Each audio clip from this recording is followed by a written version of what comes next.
love the state. This is the state's favorite podcast. As you can see, there's all this new, beautiful stuff that we got going on here. And oh, look at that. We've got this amazing guest with us. Over to my left, we got Clint Russell. To the left of my left, we've got your amazing co-host, Ben DeYoung. How you doing, Ben? Doing good. Excited. Glad to have Clint back on the show. His last episode, I think, sparked a lot of discussion between Andy and I. So we really kind of wanted to get into it a little bit more with you and dig a little bit deeper. Definitely. Yeah, I'm happy to do that. My thoughts on a lot of things are evolving. They have over the past few years as circumstances have changed pretty dramatically, and my understanding of how things have played out has changed quite dramatically. So happy to do that. So wherever you guys want to lead, let's dance. All right. Well, I guess what I am the most curious about, two things actually. What has been the reaction from your audience from your last episode, and what are some of the big things that sort of got you thinking in that direction? Sure. Well, first off, I had already come out as, I guess you could, from the open borders libertarian camp, they'd call me a border hawk or whatever, a bordertarian. I had already explained that rationale years ago. So that was nothing new. Basically, what I explained was, after doing a lot of research and having on, or talking privately with Brett Weinstein, and then talking to, I'm blanking on the other guy's name right now, it'll come to me. But these guys went down to the Darien Gap, and like they actually saw the migrant crisis in real time. They schooled me up on some of the NGO operations that were running down there. And then I did on my own, I did a bunch of research just on the internet, trying to figure out, like, where is the funding for this stuff coming from? Because if it's a foreign government doing it, well, then it's probably, tantamount to a kind of a silent invasion, or a unarmed invasion to a large extent. And then if it's coming from our own government or from, globalist organizations, I wanted to understand that. And basically, long story short, I came to the conclusion it's not really being funded by foreign governments as much as it's being funded by United Nations, the World Economic Forum and its program. And then the UN kind of uses some of the capital to deploy on those plans. And then the United States government, and also a bunch of, Christian, Jewish, a bunch of religious institutions also fund this stuff. So basically what I came to the conclusion of was like, oh, this is really not organic.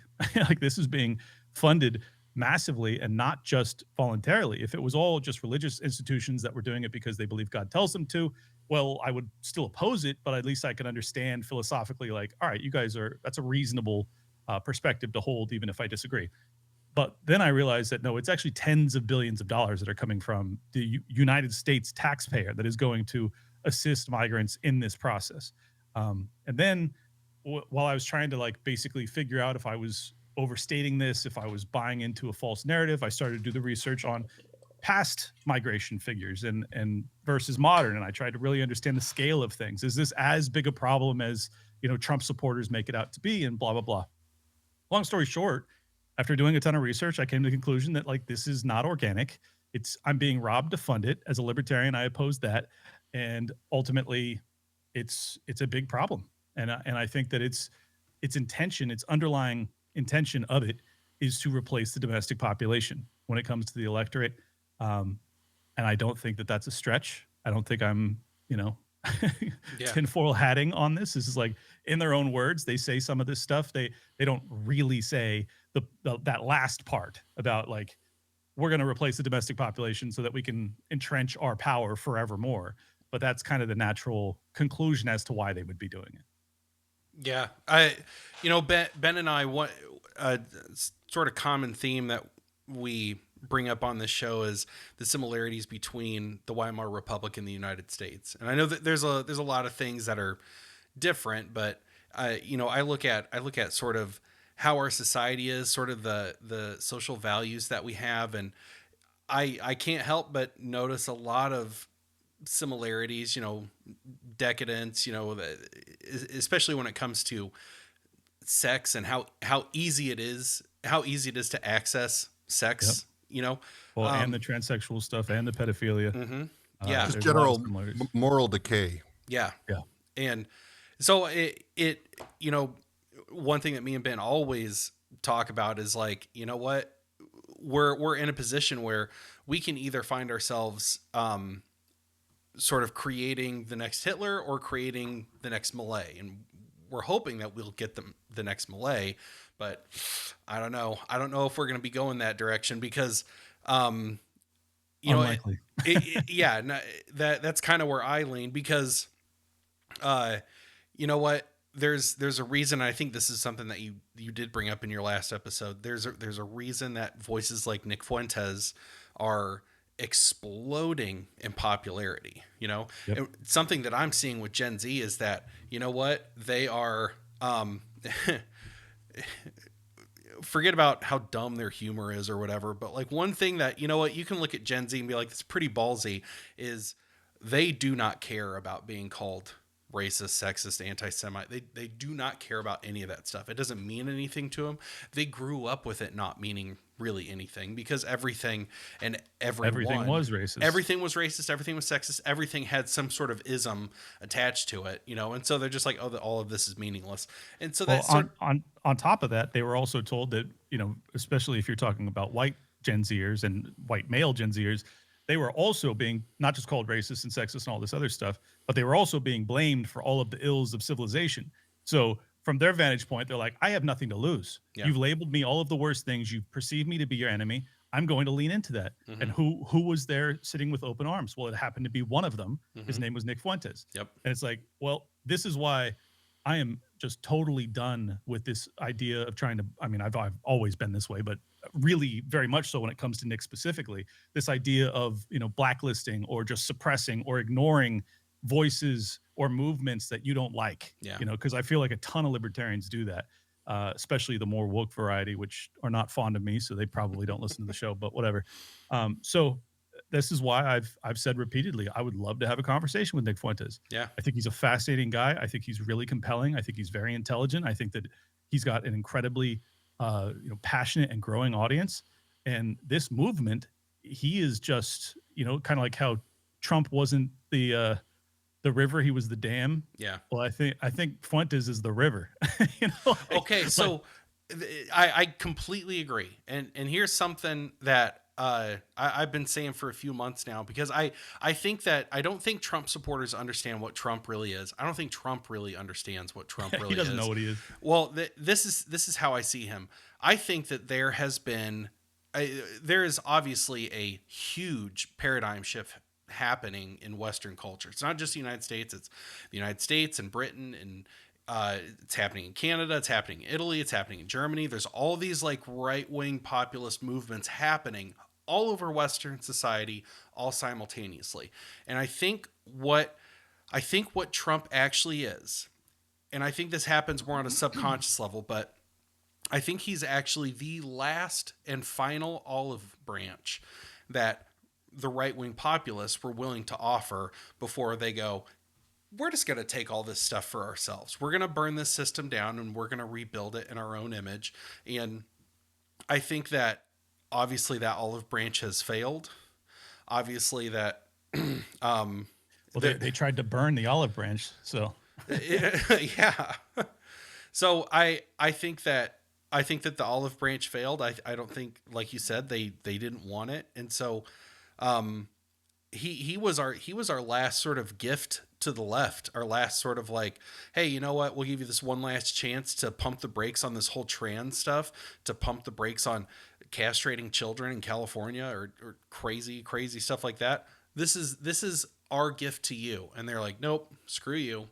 And so now it's like, okay, well, that's why people like Nick Fuentes are really exploding, because that's what we're gonna get. That's that's the next iteration of the Trump movement, no Yep. doubt about it. And actually, as you were describing that, it made me think about how I think Barack Obama was kind of the olive branch to the left, and he turned out to be a corporate stooge and really didn't deliver on any of the progressive policies. I mean, the worst variety of progressive policies, DEI and wokeness and all that bullshit, but none of the other stuff that the Democrat voting base wanted. So I think that the left got radicalized as a consequence of that era, and then the right got radicalized as a consequence of the abuse that Trump suffered, which is what they perceived to be a very moderate offering.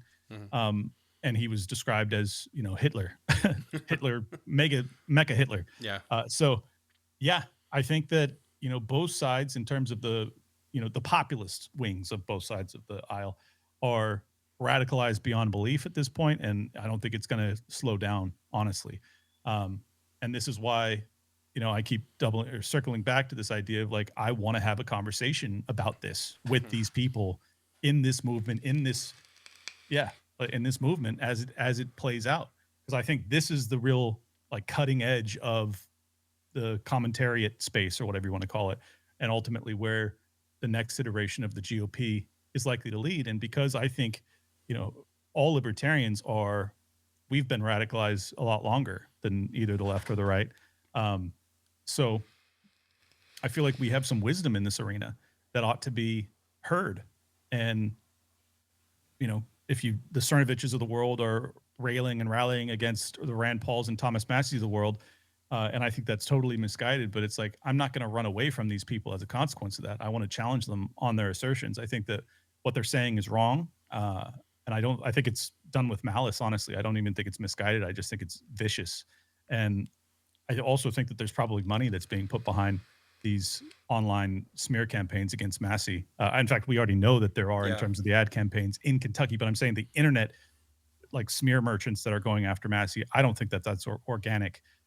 So I don't know. It's a really interesting dynamic. It's evolving very quickly, and not just me. I want to see like our guys, in this space. I want to see Dave, sit down. I want to see Scott go to war with these guys, because their arguments are absurd. Yeah. And if they think that they can beat us on geopolitics, let's fucking have it out. Like Mhm. I'm not even our A tier geopolitics guy, and I still feel like I could just dismantle most of these people's arguments when it comes to war with Venezuela or whatever dumb shit they're talking about tomorrow. Yeah. It's crazy. Yeah. I've really kind of enjoyed how Tucker has really kind of come into his own. I'm sure you probably follow some of his stuff, but like Sure. he's becoming. I mean, his podcasts and appearances have become like it's just one banger after the other, and that's where I there's clearly a split in the GOP. There's the GOP that was probably for Trump initially, but has now become more and more black-pilled after Epstein and after the bombing of Iran, and now the Department of Department of War. It's just he's just it's just another Trump. I mean, it's the first term all over again. So I'm wondering there's going to be a clear break in the GOP, and I don't know if these people are because their eyes have been so opened, and they've been so betrayed. I don't know what the future of the GOP is post Trump. Well, that's the whole point of that rant I just went on. Is like this is the time that it matters to be involved in this discussion, because the next iteration of the Trump America First MAGA movement, whatever you want to call it, is being developed right now. Yep. That's what's happening. This is a civil war, and it's a civil war between two camps that are much closer to my belief system than the old guard GOP, which is just like pure crony capitalism. Let's go to war. Like that's all they ever talked about. That's all they really cared about. Like this is a split that is like a fight between basically, in my view, it's kind of like the America First and we mean it camp, which is kind of the Thomas Massey, Tucker Carlson, versus the America First, but also let's really just talk about Israel all the time. like the Randy Fines. Yeah. Well, no. Sorry, I meant negatively, not just talking about negatively. Israel positively. That's not the divide. That's the old guard GOP. They're irrelevant, like in this discussion. What I'm talking about is the kind of, are we holding on to some of the aspects of classical liberalism that I like, free speech, or are we going the full authoritarian route of the populist right wing? Like, are we maintaining due process, or are we just dropping hellfire missiles on fishermen going to the Caribbean, like without trial? And I think that's the debate right now. And I don't think there's anything fucking based or cool about nuking fishermen. Yeah. I think it's pure madness. I think it's just, I don't know if it's just as evil, but it's comparably evil to dropping bombs on weddings in forgetting which. There's so many nations that we did that to. So Well, all of them. it's no different. It's no different than the sentiment of I like to take the guns first, and then due process can come later. You Yeah, know? it's bitch shit. Yeah. It's un-American garbage. It's totally unconstitutional. It's terrible.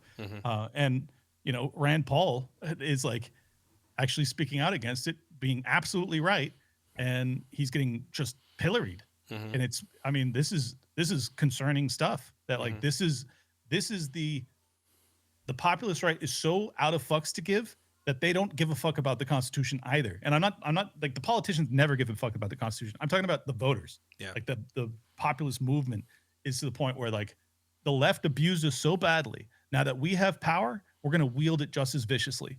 That's their mentality. And I just totally reject that. Now I understand the instinct.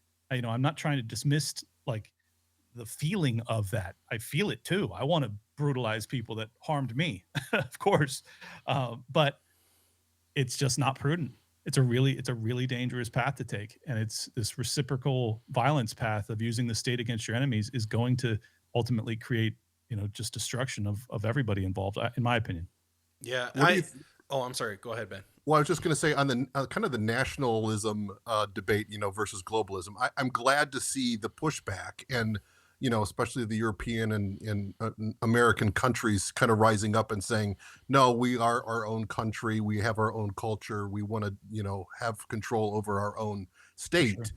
Sure. The danger side of obviously with nationalism, if you take it too far, you really, butt into authoritarianism pretty quickly. Where do you think because I've seen a lot of, especially libertarian chatter on nationalism and the dangers of nationalism.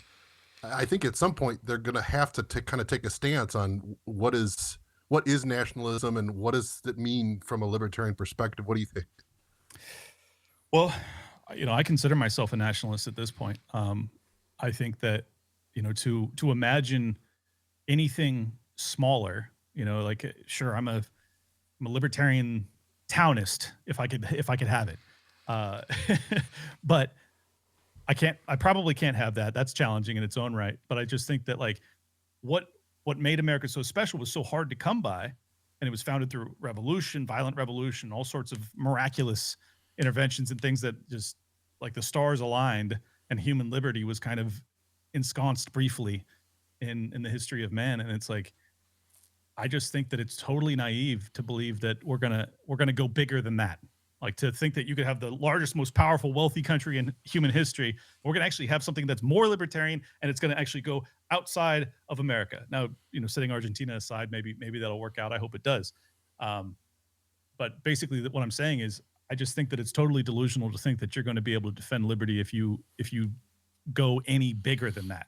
So the arguments for going smaller, I respect that, the LP&H side of the argument. I wish them well. I support them. I hope that they absolutely crush it and they take over. It'd be amazing.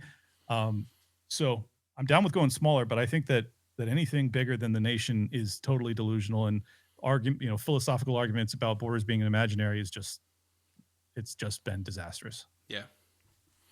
Yeah, I think that to kind of go back to what you're saying about classical liberalism, I think the problem is that there's so much ammunition for the camp that thinks that classical liberalism has failed, that I think it's just that's the easiest pill to swallow right now is like, oh, well, look at what classical liberalism has gotten us, and so now it's like, yeah, it's really easy to sort of go down the rabbit hole of like, yeah, it's okay to nuke a drug dealer's boat without due process because, like you said, it's neither side cares about the Constitution now, Well, and you saw it actually just yesterday with the hate mob out for that Karen that took the baseball. And it's like, I don't like that. I don't like her behavior, obviously, but I do not like the idea of trying to get people fired for, cultural missteps. Yeah. I think it's even if she's the type that would absolutely try and get me fired for putting out something racist or something, that she thought was racist on the internet. That's not that's not how I wanted to win the culture war. I didn't want to go to, I didn't want to be fired, so now we have to fire you. It's like, no, I wanted to call a truce. Yeah. I don't want to do this tit for tat thing where we go viral and we destroy people's lives. But also, I also don't really want to go down the path of like, oh, Shiloh Hendricks called some kid an N-word, and now she's a millionaire. Like I just think this is all like it's all tit for tat viciousness. But That I hasn't understand that. that I hasn't understand worked the for pendulum me. swing back. That hasn't worked for me. I've been going to playgrounds all over town calling kids the N word. I haven't made a red cent. It's I spent the first 4 decades of my life doing it for free, and I can't believe that I could have got paid. Sucks. Oh man, it's I don't know. Ben and I we always try to get an idea of like what it's going to be like 10, 20, 30 years, from now. Here's one thing I can say. We recently interviewed somebody from the Libertarian Party of the UK, and his name is Alex Zahovsky. I think I pronounced that right this time. Great guy. He was an excellent guest. It was really interesting to get that like direct insight on sort of the culture right now. One of the things that just blew me away, because their whole thing is they're fighting for free speech. There's somebody who just got sentenced to 31 months in prison for like a tweet, and he was they're worse than we are. they're brutal. Yeah. But I one of my first questions was like, well, what's the gun rights movement like there? And there's virtually not one. He's like, and this and I know their definition of libertarian might be a little bit different than ours, but their whole battleground right now is free speech. But they have zero interest in a gun rights movement. And I was like, well, that's our leverage. That's your whole leverage for free speech is the reason you can't speak freely is because you can't defend yourself, homeboy. Yeah. Hello. And that's one of the sort of, and stupid ADD brain. I kind of forgot the larger point that I was going to make here, but I don't know. It was crazy to see that insight from the UK. Well, but let me make a macro point as a consequence of that. You look at that, and it's like that was Europe. That was the cradle of Western civilization, where much of the ideas that spawned the American Revolution took hold, right? And look how fucked they are. Mm-hmm. I mean, they're unbelievably just backwards. Yeah. Like it's unbelievable. And then look at Australia. Look at Canada.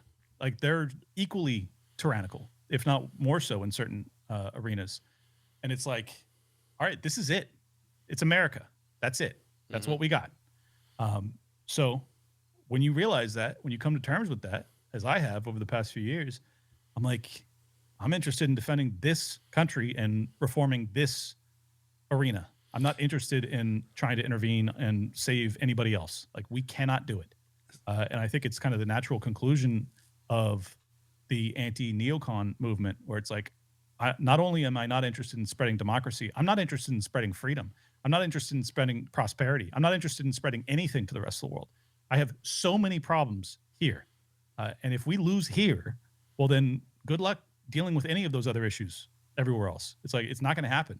And I think that's the heart of the Tucker Carlson argument. That's the heart of the Thomas Massie argument. Yeah. And I think that broadly speaking, that's the heart of the libertarian nationalist argument, which I think Scott Horton and Dave Smith and myself all kind of fall into that camp. Tom too.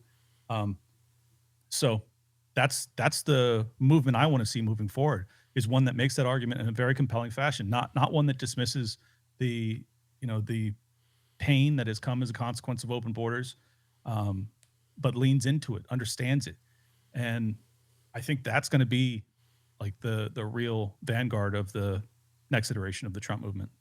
There's a term called normalization of deviance. It's something that we kind of talk about when I do kind of like process improvement, is you just do the wrong thing so often, it just becomes the right thing because it's just the thing we do. And it's something that it's very interesting to see, even from a cultural perspective, to the point with Great Britain is they can even have a gun argument because the culture, it's been so normalized that guns are evil that they can't even have that discussion. And it is what is, I think, crazy and sad that just humans in general can normalize wrongdoing to the point where we just shrug, like blowing up a boat of people without due process. Yeah. And everyone's like, they're probably drug smugglers. And that probably is okay now. And then contrast those two things. It's like, so the modern, these two narratives are the government can, without trial, end the lives of people based off suspicion, right? And then inversely, the citizen, not only can they not have a firearm, if they try to defend themselves, they'll go to prison. And also, they can't have a knife.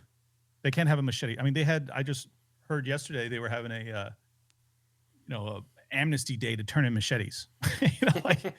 Like turn in your machete and we won't charge you. It's like, wait, charge me for a big knife? What? So yeah, look, this is a trajectory that's extraordinarily perilous. If you think that the state has infinite right to take life and you have no right to defend life, well, then you are fucked beyond belief. Forgive my language. I know I've cussed a few times, but like that's the truth. You are absolutely unbelievably fucked. and so as far as I'm concerned, the UK is fucked. Canada's fucked. Australia's fucked. We've got one chance. It's like here. And even here, it's still like 60% of the country is totally retarded. They don't know anything about human freedom, maybe higher. It's a big percentage. And then the libertarians are so busy just destroying each other that we don't have any say in the national dialogue aside from, Dave and Scott, basically. And this is why I'm just totally done with the infighting. And I've just totally focused my energy on, coalition building, just having conversations with whoever will, broaden my reach and broaden the discussion that needs to be had. And I think that's the only pathway forward at this point. What would you consider kind of your white pill that you hold on to? Because that's something that Andy and I talk about. Like every time you look at Twitter, it's something else horrific that's going on. You're like, we are just going down the tubes. Like I always just try to think like, what can we do? I think the discussions are great. And I hope that they impact and touch others' lives to get them to start thinking, and maybe on the other side of whatever is going to transpire. Because everybody has that feeling like there is just doom right around the corner. It's just, whether it's financial, whether it's world war, I mean, it's all coming, you could just brother. feel it. But like, what gives you hope? Yeah. Well, I mean, first off, just to give more reason for pessimism, I really think that like there's a distinct possibility we're headed to war with Venezuela. Like they are moving serious machinery down there. Like you don't usually do that as a show of force. Like that looks like preparation for an invasion, or at least major activities, which would be an invasion, but they're going to argue it's not. Just like bombing the Iranian nuclear facilities was not a bombing. It's not an act of war, but it is. So I'm really nervous about that. I do like the fact that Trump had the meeting with Putin, and I hope that can chill things out, and maybe we can avoid that one, because that would have been obviously world ending. So I guess on scale, the Venezuela war, I'd take that over the war against Russia if I had to, but I'd really rather not. Anyways, point being, what keeps me optimistic is the same thing that's kept me optimistic for the past few years, is that, I mean, our message resonates like majorly. The fact that Thomas Massey and Marjorie Taylor Greene has been great as of the past year, since she basically decided to become an outsider. Dave's ascension and continued reach and improvement has been miraculous. The fact that Tucker Carlson is so close to being in our camp is amazing, and his influence is unbelievable. Scott has been crushing it lately. I think that like all of these are reasons for serious optimism that like we're not the majority. We're not even close. So, like we never thought we'd be the majority. That's so insane. Like, but we have, major like symmetry. I don't know how to describe it, with like the really energetic populist side of the right. And I think that that's beautiful. And I think that it's all kind of we were talking about the next iteration of Trump. Well, this is the next iteration of the Ron Paul revolution. Like Ron Paul was basically red pilling right wingers back when I was a young man. And now, we're doing it, and that's awesome. So I think that's the reason for optimism. And that's also the reason that I'm so interested in the whole Nick Fuentes movement, is that like, I see this, I've been doing this long enough that I see it evolving, and it's like, that is the next evolution, or it's the Dave Smith side. Like that is really where the fight's at, which is why Nick doesn't like Dave, and takes pot shots at him periodically, because I think he recognizes that. he'll paint it as, oh, Dave's Jewish, so he gets on big platforms and I don't. It's like, yeah, no, I don't think that's exactly why. I think that his messaging is more palatable to their audience. Sure, he's he's less controversial. He won't risk you being demonetized or losing ad sponsors the way Nick does. So I understand Nick's anger about the fact that Dave is able to get on bigger platforms, but like, grow the fuck up. That's we're radicals. That's the world that we live in, is that we get blacklisted, we get suppressed, we get censored, we get canceled. So I'm sick of the pity party. I don't respect it. It's like I was nuked off YouTube too, and I'm pretty moderate compared to like the Fuentes world. So yeah, I wonder if a lot of it has to just would do with maturity. I mean, the kid's just what, 25, 26. Yeah, he's just got a lot to learn. Yeah, and he's unbelievably brilliant for his age. So like, I'm not saying any of this to belittle the guy, but I just think that the way I see it, a lot of libertarians will get mad at me for saying this, but the way I see it is like Dave and Nick are like the yin and yang of the movement that's moving ahead, and you don't really have the yang without the yin. Like I think it's going to exist. So I appreciate both of them. And I think that they're both valuable. And people get mad, but I'm just being honest. I think another sort of white pill to throw out there is that, you know what, sort of the two lead, there's no movement on the left even remotely similar to what Dave Smith and Nick Fuentes have. There's no like following like that on the left. And so I think one major white pill I think that we can look forward to is like, you know what, whether we end up as like a Christian nationalist country or a awesome libertarian country or whatever, whatever that next paradigm is, we do know that the progressive paradigm from like the OG progressives, the early 1900s, that is coming to an end. That is, and it might be violently, maybe not, but I think we can at least see that like, okay, well, this thing we're in the end stage of that. It's all fracturing. It's all crumbling. See, this is actually why this fight matters between the Dave versus Nick, duel, is that I saw a clip from Nick just yesterday where he was talking about like how, Trump didn't try and cancel my student loans. Joe Biden did that. Yeah, I saw that too. And it's like, oh, well, the progressive era ain't ending, like that is the National Socialist side of this populist movement. Mm-hmm. That is this is why they get called Nazis, is because they're like, no, we want socialism, but we just want to use it to, benefit ourselves and to punish our enemies. Mm-hmm. And I'm not interested in socialism ever, mm-hmm. No matter how you wield it. And so this is why I think that the Fuentes movement is both very important and also very dangerous potentially. So I want to have those discussions. I want to like really get in the fucking in the trenches against these guys, because like I think that they're totally misguided. If you think that like, oh well, because crony capitalism has been so bad and I can't afford a house and I don't have a wife and I don't have kids, well, you might as well pay off my fucking student loans. It's like, that's victim mentality garbage. The state is not going to fix your problems.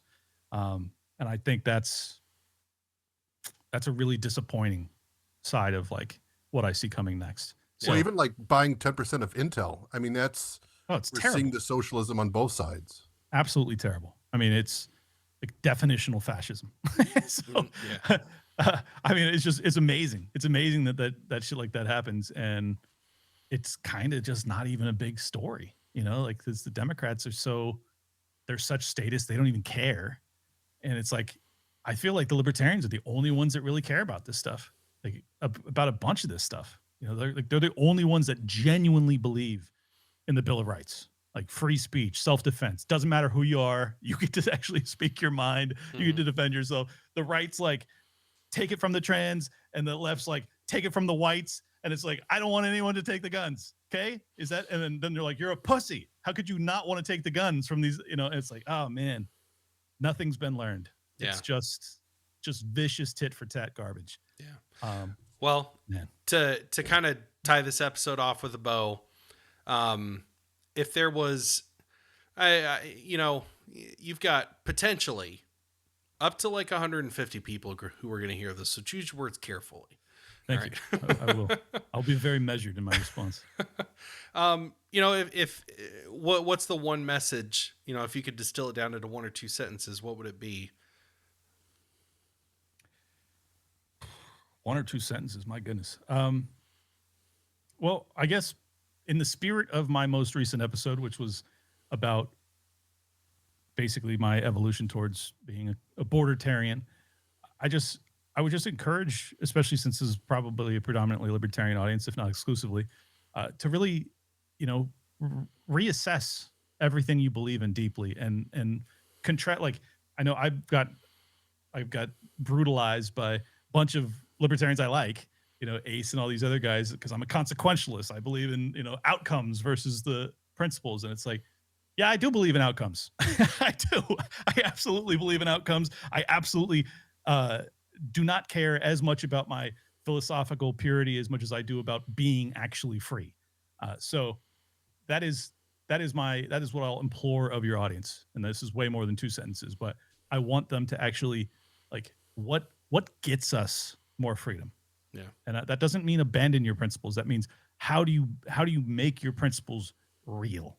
How do they actually come into being? And I think that far too often our camp has failed in that process. And I think that now that we have as much reach as we do, as much fertile ground as we have in front of us, it'd be a huge mistake if you're just going to be sitting on the sideline, you know, arguing philosophy with other libertarians and calling them statists for disagreeing on 5% of things.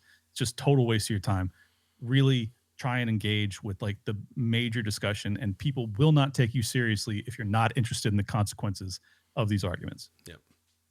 Yeah. Excellent.